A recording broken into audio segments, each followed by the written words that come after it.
poco neurótico con eso, pero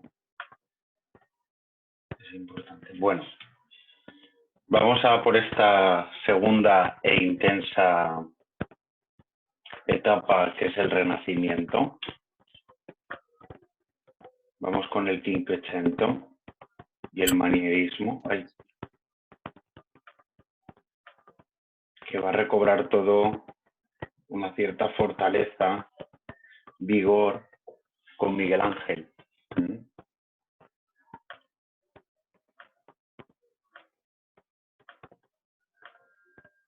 Esto lo vimos el otro día, si os acordáis.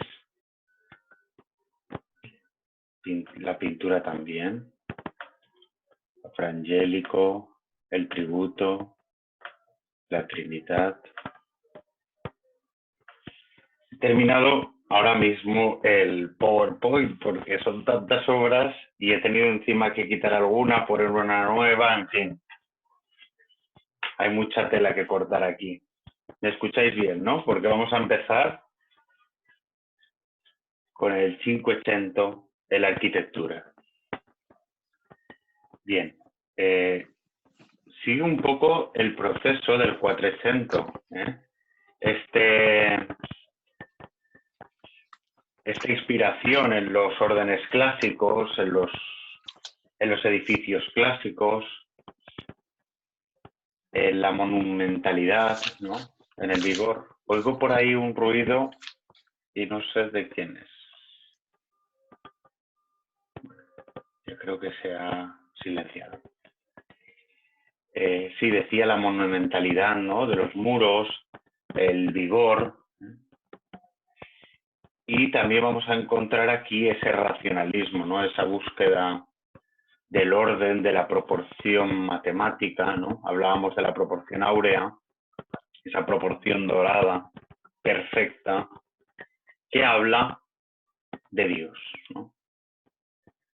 En esta etapa, sobre todo, va a brillar la planta centralizada o circular, con cúpula, una cúpula de linterna que nos va a recordar a la cúpula de Brunelleschi, pero va a ser sobre todo una cúpula más chata, más semicircular. Van a destacar, pues, Bramante. Aquí vemos el templete de San Pietro de Bramante. Aquí también una de las primeras modificaciones que va a sufrir la Catedral de San Pedro, la del Vaticano, de la mano de Miguel Ángel. Y otra estructura, otra edificación de Palladio, una villa romana clásica, renacentista, y van a ser todas un poco por este estilo de palacio. Hay que decir también que ya no se centra tanto el arte arquitectónico en Florencia tras la muerte de Lorenzo de Medici, de Lorenzo el Magnífico, sino que el arte se va a trasladar a Roma, a la Ciudad del Vaticano, gracias a los papados de Julio II, León X y algunos otros que iremos desgravando por aquí. Y también la importancia del Renacimiento en España, ¿no? Va a llegar, bueno, ya lo estamos viendo, ¿no? Este monumento, que es el templete de San Pietro, de San Pedro, es pagado por los Reyes Católicos, porque estamos en el siglo de oro de España, donde los Reyes Católicos van a tomar Granada y van a instaurar así la España en territorio que hoy conocemos. Aunque es verdad que se descubrió América, en España se decía que no se... ¿Cómo es? Ahí se me ha ido, ¿no? Bueno, si me tiene que venir, me vendrá. Bien, como os decía, el templete de San Pietro de Bramante, este monumento dedicado a San Pedro, que descansa en una planta circular, ¿no? Rodeada por un peristilo de columnas. Vemos esa Es un monumento muy pequeño, es un monumento de solo 5 metros de diámetro, que casi un tercio del diámetro lo ocupa esa escalinata clásica, todo de origen toscano, esa columnata de origen toscano, un muro robusto, con los entablamamientos de puertas y ventanas pues rectangulares.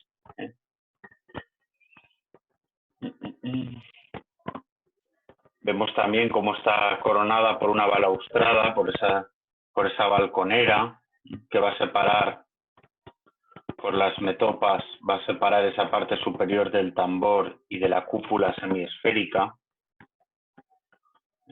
Estos muros tienen muy poca decoración, muy poco ornamento. Simplemente con, pues eso, como os decía, ¿no? Los vanos de las ventanas y las puertas, y entre esas ventanas pues hay unas pequeñas pechinas, conchas, que van a ser un poco la decoración austera, ¿no? No era un templete para encuentros, no era un templete para celebraciones, sino era un templete para hacer presente, sobre todo que España, en este caso, se regía bajo el mandato del papado, ¿no?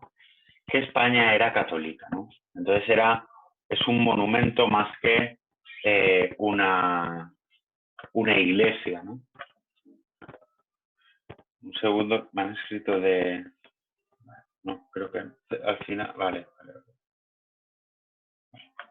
Bueno, es una compañera que me escribió, ¿vale?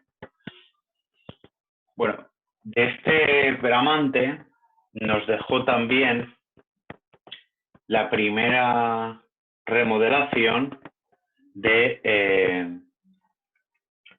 la Basílica de San Pedro, ¿no? Que todos conocemos. Yo no sé si habéis tenido la oportunidad de ir, pero Bramante va a dar los puntos en claves, aunque luego no se va a construir su idea.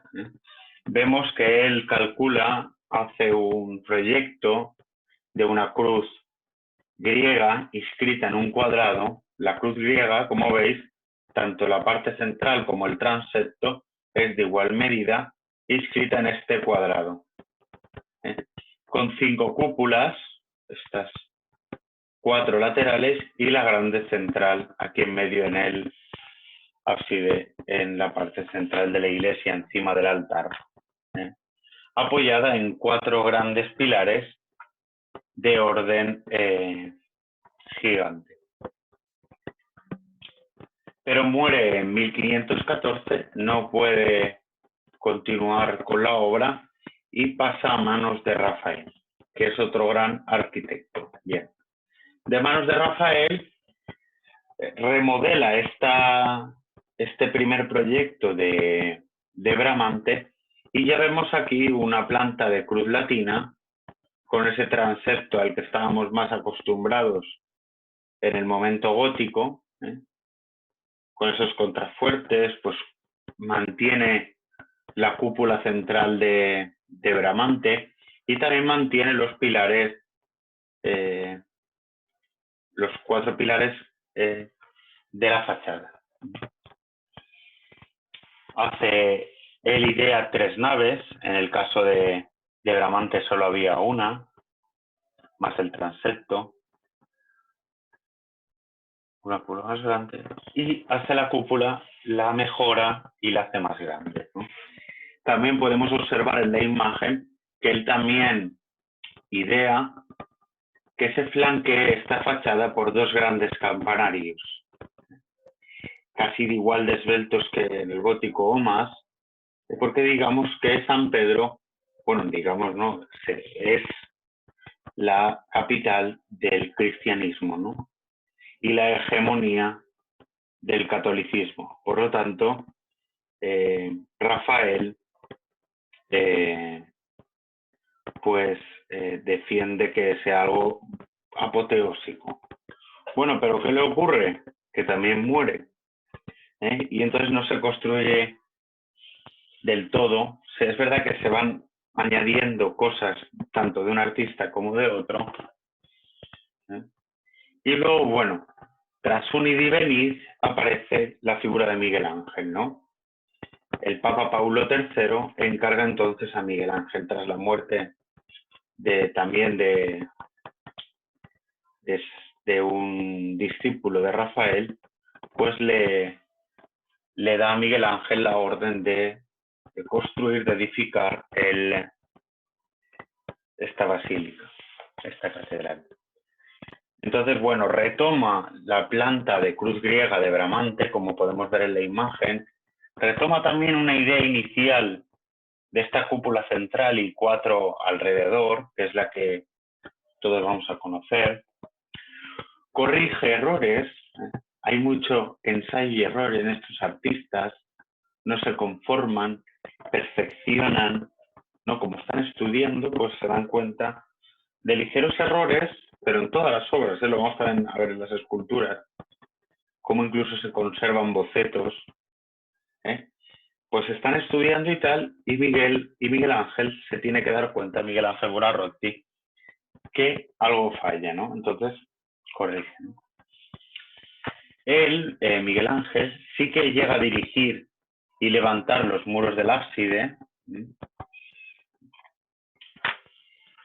hace una obra imponente, grandiosa, monumental, y además adquiere mucho protagonismo todo lo que es el tambor de la cúpula frente a otros artistas, recordándonos de igual manera a esta cúpula de Brunelleschi, pero nada tenía que ver ya esta grandiosa cúpula de Miguel Ángel que supera. Y además esta cúpula, incluso tras su muerte, va a quedar ahí, ¿no? A la historia, ¿no? Hasta que nosotros la hemos recibido. Bien. Bueno, y por último, con esta, bueno, se acepta el proyecto de Miguel Ángel, muere Miguel Ángel, pero le encargan entonces a Mademo que termine de proyectar toda esta basílica de San Pedro. Entonces, Mademo lo único que hace es ampliar un poco la planta de Curria, la celatina, como podemos ver aquí, la amplía, ¿vale? La amplía y añade una fachada. Pero será una fachada, ya no será de renacentista, por eso tampoco la comentaremos, ¿no?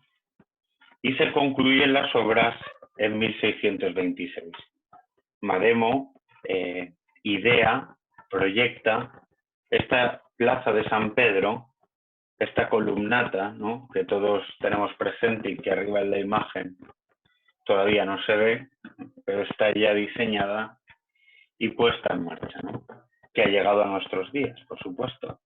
Y podemos observar por los 12 apóstoles en la fachada, este frontón, que incluso esos 4 pilares centrales, digamos que han perdurado en los proyectos, pero bueno, nada tiene que ver con el primer proyecto, a este último que dará vida, ¿no? Perdón, me he equivocado, no es Mademo el que hace la plaza de la ciudad del Vaticano, de San Pedro, es Bernini. Bien. Bueno, vamos a continuar con Miguel Ángel Buonarroti. Miguel Ángel Buonarroti, que ya os digo, el artista por excelencia, y hace la Biblioteca Laurenciana de 1527. Que es esta de aquí, ¿no? Podemos ver, hace 2 espacios, primero hace un vestíbulo y luego hace la sala de lecturas con esta escalinata totalmente clásica. Veis los casetones que se abren en las fachadas. Bueno, pues así con todo. Miguel Ángel es un gran artista y perfecciona incluso lo que había ya diseñado otros artistas, ¿no? Con estos elementos clásicos que se mantienen en todo el Quinquecento. arquitectónico. Podemos observar también en 1546 cómo le manda remodelar la plaza del Capitolio y le piden que hagan un efecto de romboide y así lo diseña él y así se crea, ¿no? Vemos estas casas que nos pueden recordar a lo que veíamos del Palacio Roncesvalles, pero ahora tienen 2 alturas, son totalmente de órdenes clásicos, van entremezclando, pues hay algún edificio que lo hacen toscano y compuesto, hay otro que es jónico y clásico, pero bueno, resalta por ejemplo los balcones, estos aquí, las cornisas con las ménsulas que ahora serán decorativas, ¿eh? Y bueno, y la cúpula de San Pedro, que ya hemos hablado antes de ella, que no hace falta decir mucho más, que es una cúpula también ojival, nos recuerda a esas cúpulas del gótico, con esas linternas, ¿eh? Que corona y que entra la luz, pero con una decoración totalmente renacentista. Vemos el plemento blanco y azul, los nervios blancos, o las cenefas del tambor al estilo vegetal, ¿eh? Los vanos de las ventanas con los tambores estos triangulares, ¿no? Todos son los elementos arquitectónicos clásicos, ¿no? Y que saltan a la vista. Pues tampoco me detengo en muchos más detalles. Y recordad que ante cualquier duda me podéis ir preguntando. Bien, me he detenido un poquito más en Palladio porque rompe un poco con su gremio de arquitectos, y él se dedica sobre todo a las villas civiles, a las villas burguesas, ¿eh? Y él es un teórico, es un estudioso, obsesionado, como pongo aquí, de lo antiguo, de lo clásico. Escribe 4 libros sobre, por aquí lo tengo, ¿no? Órdenes, edificios domésticos, públicos y templos. Y adapta todo ello a lo que vemos aquí, a las villas, ¿eh? Incluso pues las villas que hace más famosas, que es la Villa Rotonda, que es esta de aquí, vemos que le pone una cúpula semicircular, una pequeña linterna, una especie de cruz griega, con los transeptos, frontones totalmente clásicos, renacentistas, que nos recuerdan pues incluso al Panteón, ¿no? Con ese atrio, con el peristilo, con las columnas, bueno, con esas grandes escalinatas, y entremezcla el arte griego con el arte romano. Vemos por aquí las alegorías, pues 3 alegorías que coronan este frontón, la armonía de las proporciones, ¿no? Podemos volver a ellas. El encuadre de todo ello no resalta, no se pone por encima de lo natural, de lo vegetal, respeta el medio. Bueno, se utiliza el mármol, pues aquí, y un decorativismo que tampoco te llama la atención, ¿eh? Porque vemos fachada bastante limpia. Es verdad que hay algunas partes, por ejemplo, el entablamiento que tiene para diferenciar los pisos es de tonos vegetales, ¿eh? Tiene una cierta libertad plástica que luego será tomado todo por el neoclasicismo, que ya veremos más adelante. Y aquí lo más característico del Cinquecento es, si cabe, gracias a Miguel Ángel, la escultura, ¿no? Vamos a ver esculturas muy realistas que escapan incluso de lo arquitectónico, no están sometidas al orden arquitectónico, ya aparecía en el 480, ¿no? Pero digamos, ese polifacético, ¿eh? de la escultura, aquí se va a dar todavía más. Y vamos a ver toda la libertad del artista, ¿no? En Miguel Ángel, pues estamos viendo aquí su David, el Moisés, la Medusa de Cellini. Bueno, vamos a ir viendo todas estas obras, ¿no? La forma serpentinata, que le iremos hablando, o la terribilità de Miguel Ángel, que es un poco esto que os comentaba, ¿no? De surrealismo, de que las figuras parece que hablen, ¿no? La terribilità. O la serpentinata, porque adquiere el contraposto, que es esto donde se sostiene la obra, la escultura, hace que se curve la cadera y haga esta S. Eso es una figura serpentinata. O aquí también ese movimiento, ¿no? Lo que parece que era movimiento lo llamamos serpentinata. Que luego en el manierismo será ya un escorzo, ¿no? Será algo arduo, visible, retorcido. Será una serpentinata, digámoslo así, al cuadrado.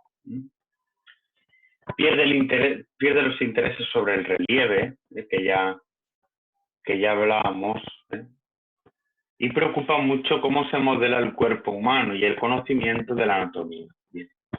Tenemos a tres grandes autores, Miguel Ángel, Cellini y Juan de Bolonia. Aquí hay un vídeo, perdón. Voy a decir, el otro día he estado en Latinoamérica y se me ha quedado un poco eso. Muy interesante, si luego tenemos tiempo lo pondré y si no lo colgaré en la página web. En la plataforma. Vale, tenemos la primera obra que destacamos y que yo creo que todas conocéis, es La Piedad, la Pietà, de Miguel Ángel, que data de 1499. Mide 1,14 metros por 1,95 y es un conjunto escultórico de mármol de una sola pieza recogido de la cantera de Camarra. Es un mármol de calidad, muy blanco, y todo ello venía de una sola pieza y Miguel Ángel, de un rectángulo, saca esta belleza, ¿no? Lleno de volumen, de pliegue, de delicadeza. Vemos, ¿no? la ternura de la Virgen, esa juventud de la Virgen que parece que tenga 15 años, que no han pasado los años en ella, ¿no? Haciendo un poco alegoría a esa eternidad de la Virgen. Vemos a un Jesús que acaba de ser bajado de la cruz, pues muy humano, muy débil, con ese pequeño contorsionismo, ¿no? Que va a indicar luego el manierismo, ese conocimiento también del cuerpo humano, de los músculos, de los tendones, el trabajo pues sí, incluso del riego sanguíneo y de las venas.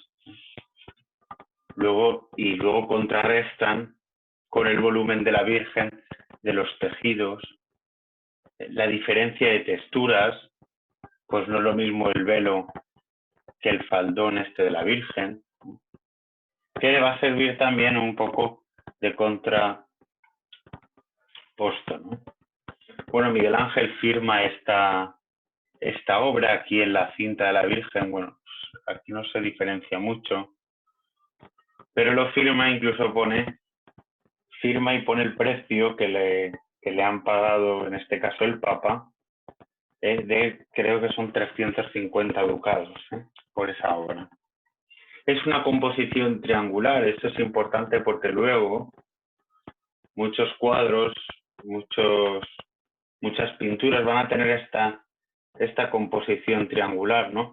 Que ya la vimos en el 480 cuando hablábamos con Botticelli de, por ejemplo, el nacimiento de Venus o la primavera, utiliza esta composición triangular.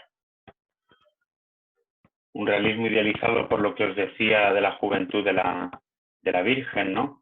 Esa falta de dramatismo ante una escena terrible, ¿no? Que ha muerto tu hijo en la cruz y que te lo acaban de dejar en el, por así decirlo, en el seno, ¿no? Es un simbolismo también, ¿no? Después aquí tenemos la Pietà de Miguel Ángel, una obra que se conserva ahora en la Basílica de San Pedro, en una de sus capillas laterales. Bien, también nos encontramos con el David de Miguel Ángel. Hemos pasado del David de Donatello a este David de Miguel Ángel.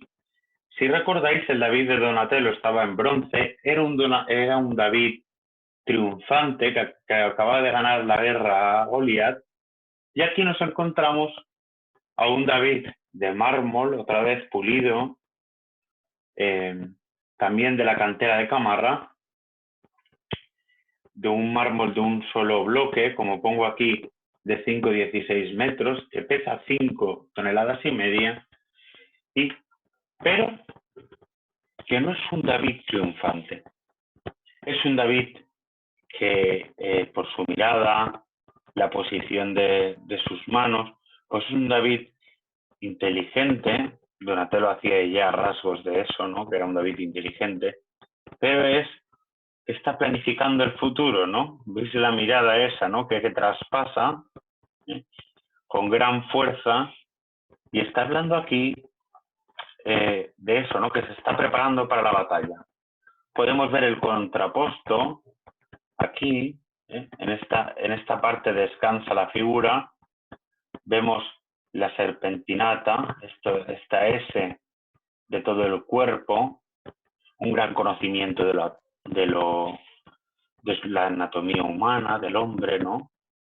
Pues no sé, el ombligo, los pectorales, el cuello, los trabajos finales, el cabello, ¿no? Como decía, ¿no? Esa mirada, ¿no? Que parece que tengan vida, ¿no? Luego os contaré una anécdota del Moisés, ¿no? Aquí no se utiliza proporcionalidad, esto es muy importante, este rasgo. Hemos visto que todas tienen una proporcionalidad, aquí no, aquí se rompe. ¿Por qué? Porque si tú la ves, claro, esto mide 5 metros más el pedestal unos 7 metros, claro. No está de tú a tú, por así decirlo, ¿no? Está más alto. Entonces, para que tú lo veas y cumpla esa proporción del ideal renacentista, tienes que hacer cosas desproporcionadas, ¿eh? Pues igual que cuando coges la lente de una cámara y tienes que hacer una foto y parece que estás con la Torre de Pisa tocándola, o sujetándola tú, pero es todo un juego de perspectivas, ¿no? Y aquí Miguel Ángel también lo hace, ¿no? Hace la cabeza, mucho más grande, y la mano derecha también, ¿no? Claro, no nos damos cuenta en una fotografía, pero si estuviéramos allí o estuviéramos al mismo nivel que Miguel Ángel, nos daríamos cuenta de esta desproporción. Pero es una desproporción estudiada, no es al azar, es para que tú, el espectador, lo veas y parezca que sea pues, un cuerpo humano perfecto, ¿no? Bueno, pues perfecto. Cualquier duda me va disparando, ¿eh? Bien, bueno, aquí tenemos al Moisés de Miguel Ángel. Bien, Moisés, la terribilidad, ¿eh? Aquí es donde se ve verdaderamente la terribilidad de Miguel Ángel. Por esa mirada agresiva, por esa fortaleza, ese vigor de Moisés, ¿no? Que acaba de bajar, de hablar con Dios y le ha dado las tablas de la ley, ¿no? Y se encuentra el pueblo de Israel que ha hecho un becerro de oro en su ausencia. Ha adorado a otro rey de este pueblo. Entonces él baja disgustado, muy preocupado con lo que está haciendo el pueblo de Israel. Bien, y aquí ya Zoom nos dice que nos quedan 9 minutos. Pues termino Moisés y volvemos esto. En fin, tiene que ser así. Bien, vemos el Moisés que acaba de bajar de encontrarse con Dios y se encuentra el pueblo así, ¿no? Y vemos una mirada potente, ¿no? Aquí no se detalla mucho, ¿eh? Esa larga barba que simboliza la inteligencia, ¿no? Y ese modelado, volvemos otra vez al mármol, de una sola pieza, de casi 2 metros y pico. Data de 1515 y es el mausoleo del Papa Julio II, que lo manda a construir. Es el gran mecenas de Miguel Ángel y se lo manda a construir. Luego morirá sin terminar el mausoleo y los otros papas que vendrán le dirán a Miguel Ángel que tranquilo, que un mausoleo tan grande no puede ser, sino no a mí, ¿no?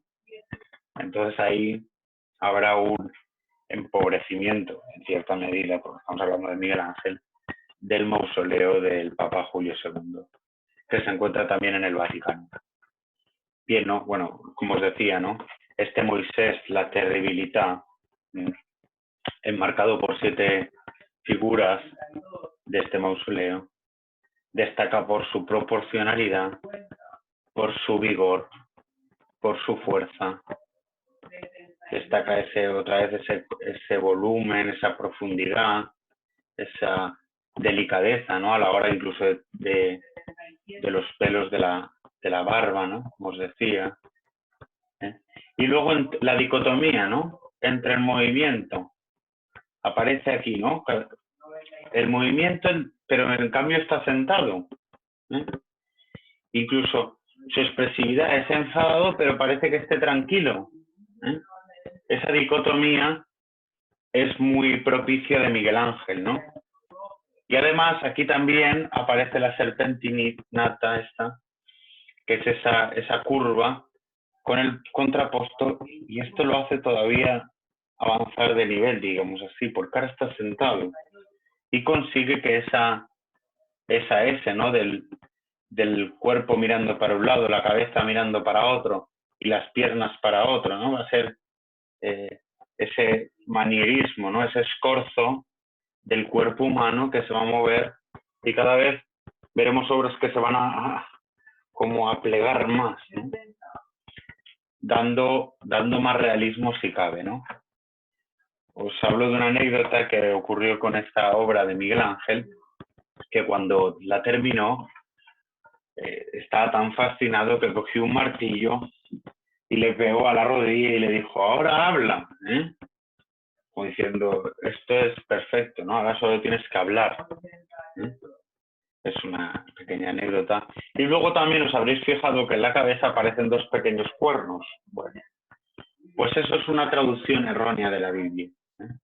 En la Biblia aparece una palabra que es Keran, que en hebreo significa rayos. Y está hablando, pues eso, de la tormenta que se había formado en el cabreo de Moisés, perdonadme la expresión, al ver al pueblo de Israel adorando un becerro, ¿no? A otro Dios que no era el Dios verdadero, el Dios que los había liberado de Egipto. Pero bueno, pues esa traducción errónea se corrigió al cabo del tiempo, pero a Miguel le han quedado los 2 cuernos ya para toda la vida. Bien. Vamos a dejarlo y la reiniciamos con la misma, con el mismo enlace. ¿Os parece? Vale, venga. Vale, ahí lo he oído un montón.